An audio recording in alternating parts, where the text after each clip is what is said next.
No vídeo de hoje vamos aprender um dos recursos mais úteis e importantes que veio com a versão ES6 do JavaScript, as Arrow Functions. Se você acha que o que muda é apenas estética, você está enganado. Para mim, a principal alteração é a diferença de contexto, é a forma como o objeto this trabalha com as funções normais e com as funções em Arrow Functions. No vídeo vamos comparar também a diferença de sintaxe entre as funções normais e as Arrow Functions. Vamos ao vídeo. Eu criei um arquivo com 4 funções.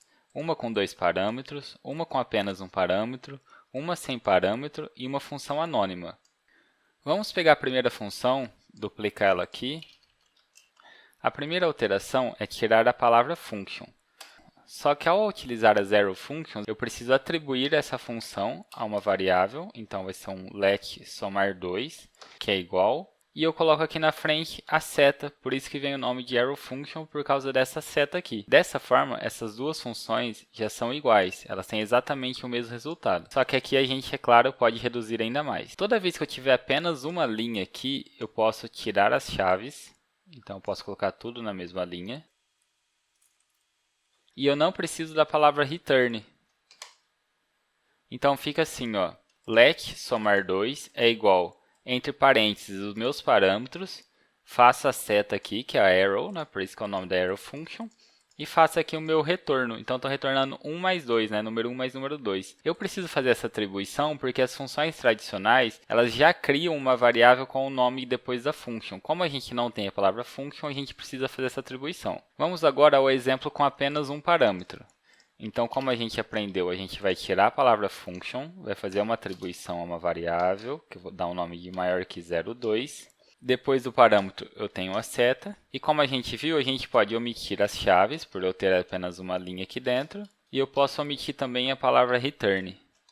Então, ficou assim, let maior que 0,2 é igual número, esse número aqui é o meu parâmetro, a setinha, número maior que 0. Então, estou fazendo o retorno de um número maior que 0. E toda vez que eu tenho apenas um parâmetro, eu posso tirar os parênteses. Essa sintaxe ela é muito comum hoje em dia. Então, a gente precisa se habituar ao ler isso, saber que esse número é um parâmetro e aqui eu estou fazendo o return da minha função, que é maior que 0,2. Essas duas funções têm exatamente a mesma funcionalidade.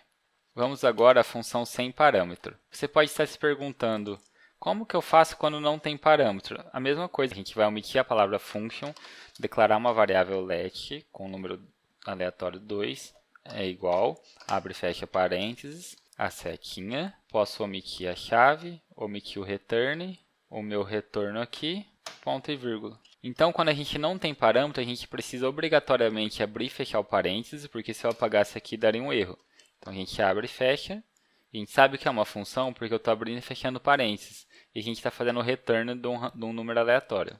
Você pode estar se perguntando que não tem muita vantagem na escrita eu reduzir disso para isso. Na prática, a gente acaba mais omitindo as palavras function e return, mas eu tenho que criar uma variável, então acaba não compensando muito. Mas a partir de agora, que a gente vai ver as funções anônimas, a gente vai ver que elas se tornam bastante simples. Porque eu não preciso atribuir uma variável, eu posso simplesmente abrir e fechar parênteses, fazer o sinal da setinha aqui, posso omitir a chave, eu não tenho um return aqui, posso omitir outra chave e fecho o parênteses com ponto e vírgula. Repare que fica bem mais simples do que a função acima. Tá, mas isso ainda para mim não é o principal. O que muda a partir de agora é como o contexto this funciona. Eu preparei aqui um exemplo. E vamos utilizar o Coca, que é uma extensão do Visual Studio Code, que nos permite executar o JavaScript aqui de dentro mesmo e a gente consegue ter alguns retornos. Então, criei um script simples com uma classe chamada canal YouTube, que tem um construtor que recebe o nome, e eu atribuo a um this.nome igual a nome. E eu tenho duas funções, mostrar nome arrow function e mostrar nome standard function. Eu acabei misturando português com inglês porque eu quis manter os nomes originais, mas é sempre bom a gente manter só em inglês. Dentro de cada função, a gente tem o setTimeout, que depois de 100 milésimos, a gente vai dar um console log de ou arrow function com this nome, ou standard function com this nome. Repare que a única diferença entre as funções é o uso da arrow function aqui e o uso da função tradicional aqui.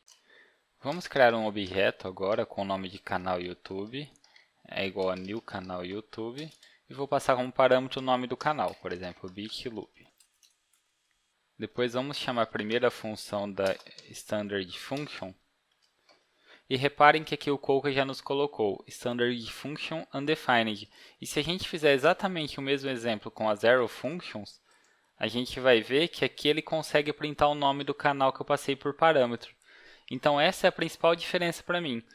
O this.nome numa arrow function, ele entende que é o mesmo contexto da minha classe. Ele sabe que esse nome reflete a esse nome. É o mesmo contexto. Quando a gente usa standard function, ele pega o contexto de onde está sendo executado. É como se ele pegasse, se a gente colocar um console log aqui, é como se a gente estivesse printando isso de dentro da classe. Vamos colocar aqui um valor, dois pontos, mais. A gente vai ver que o valor é undefined, porque não existe nesse contexto global o this.nome, que é de onde as standard functions são executadas. Quando a gente usa uma arrow function, a gente está passando para dentro dela o mesmo contexto de onde ela está sendo criada. Então ela assume que o this não é de onde ela está sendo chamada. O this para ela agora é um canal YouTube. Então, se eu tivesse aqui qualquer outra propriedade, sei lá, id é igual a 1, eu poderia usar aqui mais this.id. Ele vai entender que esse id é o id do YouTube, ó, bitloop 2. Então isso trouxe o JavaScript para perto das outras linguagens. A maioria das linguagens funciona dessa maneira. Esse foi o maior avanço para mim das arrow functions, possibilitar a gente trabalhar com o this de uma maneira mais usual e não do contexto onde ele está sendo chamado. Então sempre que possível, utilizem arrow functions. Salvo raríssimas exceções em que você precise do contexto real mesmo de onde ele está sendo chamado, 99% das vezes arrow functions vai te atender, além de trazer o benefício do this. Então é isso, pessoal. Se inscreva aqui no canal, deixe seu like, comente aqui embaixo se você tem alguma dúvida, alguma sugestão e se você já conhecia esse uso do this. Até a próxima!